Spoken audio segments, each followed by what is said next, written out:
Assalamualaikum warahmatullahi wabarakatuh. Salam sejahtera semuanya. Ketemu lagi di bagian keempat dari podcast Pemuda Batil. jadi sesuai dengan topik kita hari ini nih, kita bakal bahas toxic people gitu kan. Toxic people.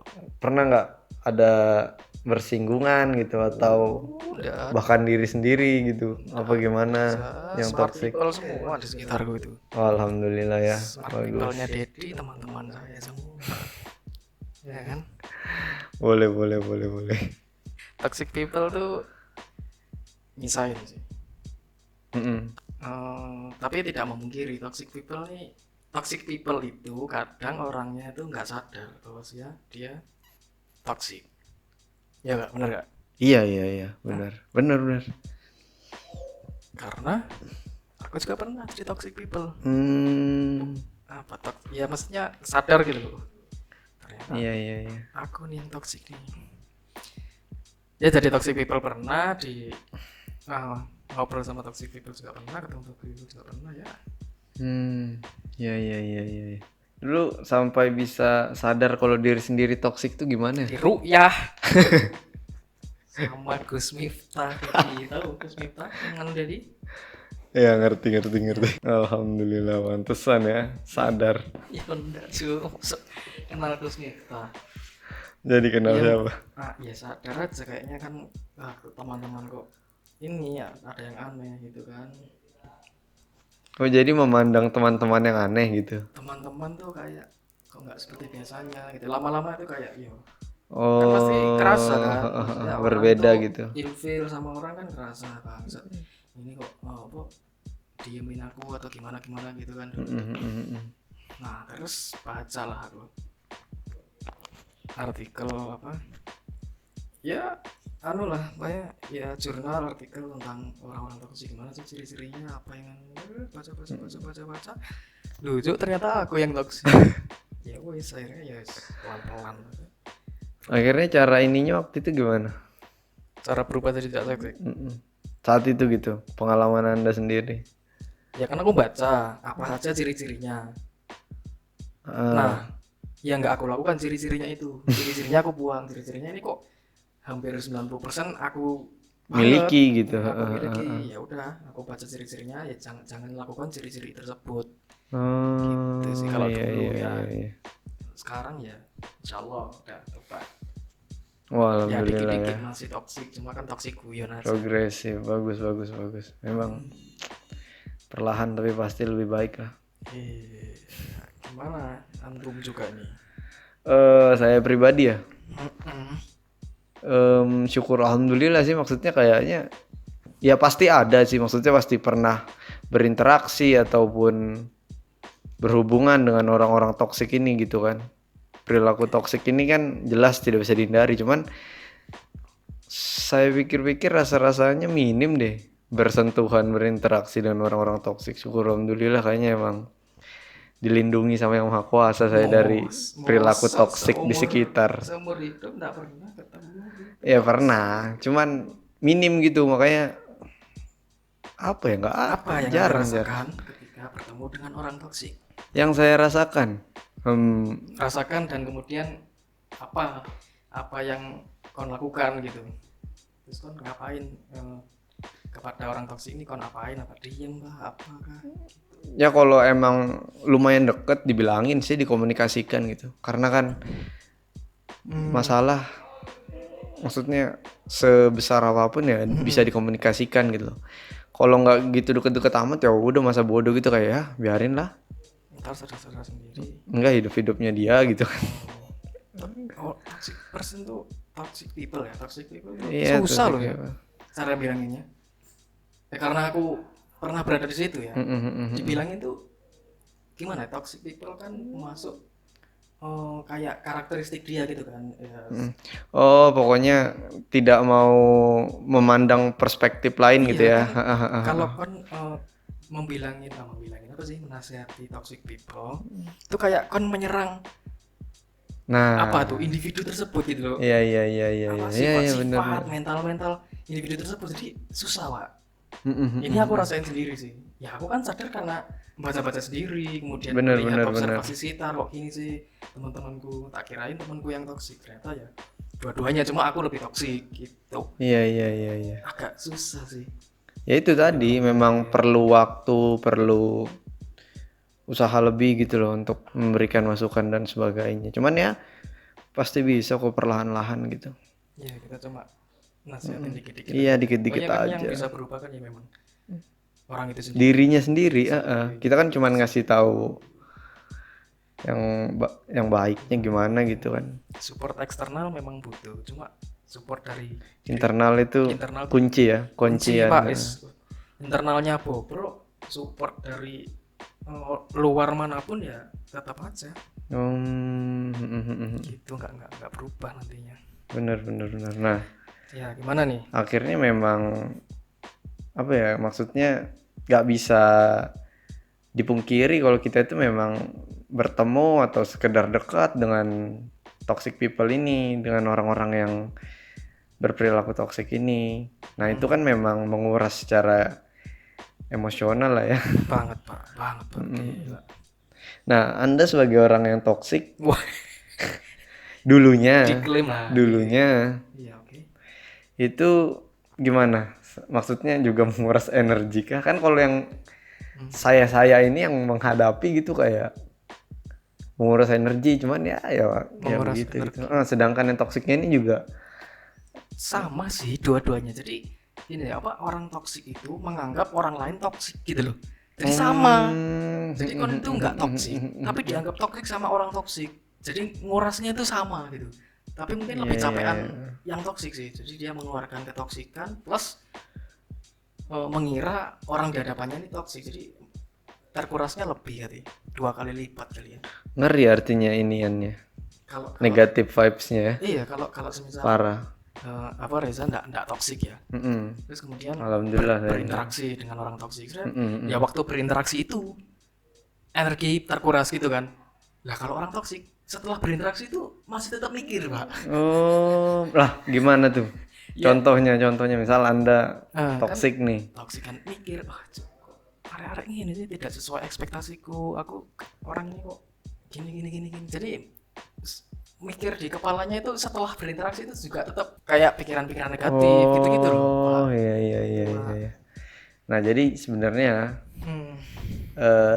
toxic behavior ini atau toxic ini sendiri itu bukan istilah formal dalam psikologi.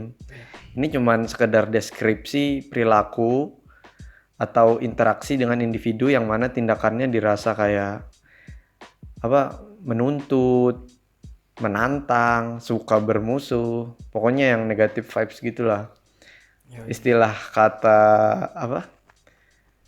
kata dalam Islam itu kayak kedengkian, munafik, takabur, tamak, kikir, bakil, dendam. Kalau kata Ajim itu hatinya sudah dipenuhi bercak-bercak hitam. Nyambung ke sana istilahnya. Istilah kata ya kan. Kata yo Gitu. Ya banyak perilaku toksik ini bersifat situasional. Orang-orang yang melakukan Jadi kayak sementara waktu gitu ya. Iya. Nah, Iya. yang saya baca menurut para ahli, Waduh. beberapa orang itu memiliki ciri-ciri kepribadian tertentu seperti paranoid, agresi, narsisme juga termasuk gitu ya. Juga termasuk psikopati, perilaku yang tidak berempati kepada seseorang. Itu bisa membuat mereka cenderung menyerang orang lain. Yang menyerang ini maksudnya menyerang secara verbal atau gestur gitu-gitu ya, enggak menyerang fisik ya. Intimidatif bla bla gitu ya. Gitu kan. Itu dengan berbagai bentuk negativitas ya, seperti itu contohnya. Mereka ini yang memiliki kecenderungan perilaku negatif tadi menciptakan kekacauan dimanapun mereka berada Pak. Waduh. Jadi dia dengan siapapun berinteraksi. Sudah kayak musuhnya Ultraman ya, menciptakan kekacauan di mana-mana gitu. Kekacauan di mana-mana. Cuma kalah terus musuhnya Ultraman itu sebenarnya pengen berkembang biak doang sih. Kita telur cuma tiba-tiba dipukul Ultraman gimana? Kartun itu nggak adil nih kalau Out of topic. Oke, kembali. Oke, kembali. Nah, jadi mereka pun itu namanya orang toksik, mau berteman dengan siapapun, ya tetap menimbulkan negatif vibe gitu loh. Iya, iya, iya, Kesusahan. iya. Nah, terus ada orang yang berlawanan dengan itu. Ada juga orang yang cenderung berperilaku baik, kayak lawannya lah. Berperilaku baik, kasih Ya. sayang gitu. Sebagian besar orang Ya, sebagian besar nih. itu berada di tengah-tengah. Ya dia bisa baik, dia bisa buruk. Nah, dia nggak spektrum kanan banget, tapi nggak spektrum kiri banget. Ya itu yang paling banyak di masyarakat tuh yang di tengah-tengah gitu. Tengah-tengah, Nah, ya, kemudian ya. itu dipengaruhi oleh lingkungan mereka. Bagi mereka Hmm. perilaku toksik itu tidak otomatis, nggak tiba-tiba muncul saat lahir dia sudah toksik, nggak. Yang diperlakukan oleh lingkungan. Iya, iya, iya. Itu adalah sesuatu yang mereka lakukan jika ada situasi atau kondisi yang mendorong mereka melakukan perilaku toksik tersebut. Perilaku toksik gitu. Jadi itu yang maksudnya situasional. Oh. Gitu. Penyebab toksik itu sih kalau menurut para ahli itu banyak hal gitu. Maksudnya kenapa bisa ada toxic behavior itu karena itu kumulatif dari berbagai hal, misalnya stres berlebih, kesalahan pola asuh, kondisi kehidupan gitu kan, pengalaman masa lalu, kayak gitu-gitu. Misalnya orang yang suka mengeluh gitu kan, misalnya Anda nih sebagai orang toksik mengeluh, ya dulu mengeluh ke si X, akhirnya si X kesel juga dong ngeluh si Y, Z gitu kan, akhirnya apa itu namanya keluhception nantinya, saling mengeluh Rantai gitu. setan maksudnya. Iya, Siklus. lingkaran setan seperti ini. Sendal kalau hilang di masjid kan gitu. Ya antum kan dicuri sandalnya, balik nyuri. Ya Allah. Memang. Biasa kan gitu kan template-nya, kalau sendalnya hilang dia ngambil sendal orang.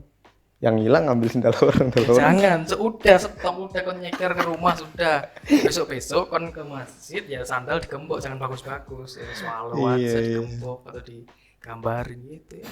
Menimbulkan rantai setan. Astagfirullah, memang. Bahaya.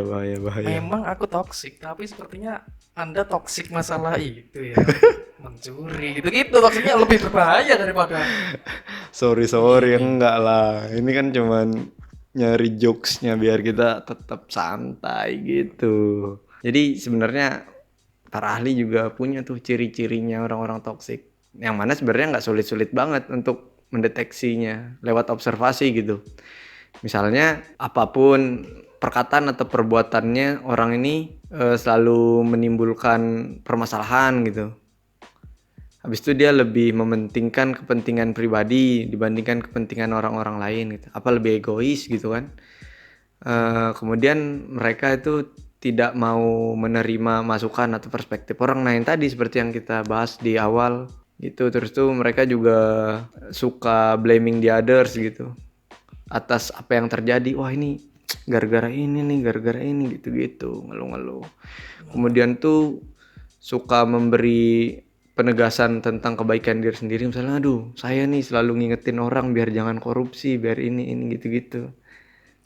Kebaikannya dia di iniin ke orang. Oh, itu riak gak sih? Itu masuk toksik ya? Riak, Termasuk. sombong, kebaikan, udah beliin kamu ini kok. Bakil ya semua. Itu tandanya Anda harus membaca buku Ajim. Ajim fans Ajim ya. Yang enggak. Ajim tuh namanya Ajim, tapi nggak ngejim. Nextnya itu kemudian dia suka menjelek-jelekan orang lain. Misalnya rekan kerja, tuh kan banyak kan toxic ini di kantor. Habis itu sama pasangan mungkin atau mantan pasangan gitu kan, yang udah mantan pasangan akhirnya jelek-jelekin, oh ini nih si ini gini gitu.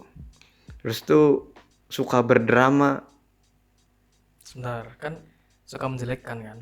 Nah, nanti kita bedainnya kayak ya si orang nih memang kerjanya nggak becus gitu, kita jelekin kan. Iya. Ini kerjanya nggak becus. Nah, apa yang membedakan orang apa namanya itu mengejek, mengolok sama toksik, apa sama aja? Sama sih sebenarnya. Kalau orang mengejek auto toxic berarti ya. Iyalah. Kalau menurut si ini ya, menurut ahlinya ini. Mungkin toxic ringan gitu ya. Toxic ringan, toxic berat tuh selalu mengejek padahal nggak ada masalah gitu kali. Enggak kan kalau misalnya saya kasih contoh misalnya ada teman yang menyatakan kekecewaan kepada seseorang gitu kan, itu kan, atau dia ngomongin di belakang si teman, si ini gitu begini gini, tapi kalau di depan dia baik-baik aja gitu. Apa sih namanya istilahnya tuh? Istilahnya frenemy. Frenemy. Teman tapi musuh. Iya frenemy, bener. Kemudian tuh hobi drama. Tapi frenemy itu ada yang positif sih. Gimana tuh? Dia berteman tapi kayak rival gitu. Jadi gimana? nilainya tinggi-tinggian, nilainya prestasinya tinggi-tinggian. Tapi berteman tapi rival gitu. Sebagai acuan gitu ya. Sebagai acuan juga. Ya frenemy yang ngomongin di Positif belakang mah gitu. enemy cuma berkedok segala berbulu domba kan. Waduh. Istilah. Pokoknya hati-hatilah berhadapan dengan orang-orang toksik ini. Orang-orang yang punya perilaku toksik ini, soalnya emang kan menguras banyak energi dan membawa dampak negatif juga ke kitanya. Kita juga jadi pusing, stres gara-gara menghadapin mereka gitu kan. Biasanya ngadepinnya gimana tuh, Him? Apa dulu? Ya, kalau dari ngadepinnya aku udah ya opiniku tadi kan. Kemudian kalau aku baca sih menurut ahli gizi, menurut salah satu ahli gigi, ahli psikologi lah ya. ya itu hindari memberi saran. Hindari memberi saran kan hindari memberi saran. Nih menurut ahli ya yang aku baca, jangan ragu untuk menyatakan ketidaksetujuan dan buktikan dengan fakta. Nah ini yang paling penting sih digarisbawahi, buktikan dengan fakta. Cuma caranya juga ya, caranya jangan kemudian harus yang sentak-sentak marah-marah ya. Kita harus gimana caranya ya, nyesuaiin lah sama orangnya. Kalau emang nggak bisa dikerasin ya halus-halus aja. Kita kan sebagai di sisi yang nggak toksik gitu kan, kita harus agak ngalah gitu sama yang toksik demi kebaikan bersama. Ya, begitu sih saya biasanya menghadapi orang-orang toksik di sekeliling. Kan itu disclaimer ya. Society yang toksik. Dari mana kau tahu kau tidak toksik? Kan orang yang menilai orang lain. Kan disclaimer diri sendiri itu kan. Jangan-jangan yang paling toksik di podcast ini kan ya. Disclaimer dari apa loh ya, teman-teman. Ini ada yang disembunyikan anjing. Ya enggak. Nah, lanjut yang kedua kan. Itu kebalkan diri kalian. Wah, kebalkan gimana nih? Nge-cheat kayak GTA apa gimana? Kenali sifat-sifat orang toksik kan. Semisal ya tadi perilaku ya drama queen, drama king, pencuriga, suka memfitnah gitu-gitu kan. Orang-orang yang agresif, orang-orang yang tidak menghargai orang lain tuh ya. Iya. Harus dipetakan ini masuk nih kayaknya kita kebalkan maksudnya ya sabar gitu loh kan. Sabar jangan kemudian kita ikut toksik juga. Iya. Kemudian yang ketiga adalah kontrol kontak kalian. Waduh. Kontrol kontak kalian. Waduh, gimana tuh? Nah, semisal di lokasi kalian bekerja atau di kelas kalian ada orang toksik. Ya jangan duduk dekatnya. Oh iya kalau sih. Kalau memang Anda nggak kuat-kuat amat ya, jangan duduk dekatnya gitu. Pokoknya kalau kalian mengetahui bahwa ada seseorang di sekitar kalian adalah toksik, batasi aja waktu yang Anda habiskan bersamanya. Oke. Jangan terlalu sering gitu. Jangan terlalu sering. Secukupnya lah ya. Secukupnya. Kalau memang itu bukan teman akrab Anda ya. Kalau teman akrab ya ada baiknya disadarkan, dinasihati gitu. Kalau orang-orang diruqyah gitu. Ya diruqyah tadi. Orang-orang sekitar kita, bos kita atau rekan doang gitu ya minimalin aja sih. Nah, itu enak sih kalau cuman misalnya teman sekelas atau teman di lingkungan kerja atau bos kan lingkungan kerja, maksudnya kita masih bisa ngindar. Nah, kalau yang terjebak dalam hubungan relationship yang toxic gimana tuh, Him? Nah, itu memang harus komunikasi dua arah sih. Waduh. Tapi banyaknya kan yang toksik nggak mau. Atau susah. Ya kalau misal kalian sebagai yang bukan toksik menghadapi orang toksik dan nggak bisa atau kewalahan, ya rujuk aja sih ke psikolog bareng-bareng. Tapi ya kalau pasangan nih psikolog atau ya Oh, terutama yang sudah suami istri gitu ya. Benar, yang suami istri kan bahaya, masa nanti Bahaya, gara-gara ini jadi kacau kan. Bercerai, divorce. Ya minta bantuan ke orang yang ahli lah. Ya contohnya langsung dirujuk ke psikolog. Psikolog keluarga kan ada tuh. Nah, itu Iya, banyak. insya Allah bisa membantu kok itu. Jadi bisa dapat perspektif dari psikolog, perspektif berdua, bisa ngobrol gitu kan. Oke. Nah kemudian kelola reaksi kalian. Ini maksudnya adalah ketika kalian bertemu orang toksik ya, jangan terlalu ngegas gitu ya, jangan terlalu dibawa. Reaksi kalian tuh ya slow aja, santai aja gitu, jangan terlalu, nanti takutnya orang toksik ini tambah toksik dan kalian juga jadi toksik kalau kalian bereaksi yang terlalu bawa perasaan gitu loh, baper gitu loh. Iya. Dan kemudian yang terakhir, bicarakan secara baik-baik, pasti Pak, komunikasi Iya, dan terbuka komunikasi tentang itu adalah perilakunya kunci. yang mengganggu. Ini khususnya untuk yang berpasangan atau teman akrab ya. Komunikasi Mungkin emang- rekan di kantor juga bisa kok. ya bisa. Kalau bos kan ya Ya, susah ada sih. jarak kan, Jarak. agak susah ada gitu. strata juga, ada level. Mm. Kalau yang sepantaran kan. Kalau sama rekan-rekan ini sejawat gitu ya, Iya. kalau emang udah merasa terganggu mungkin bisa dikomunikasikan gitu. Ya, itu. Atau mau menghindar aja gitu kan, seperti sarannya dari Fahim tadi.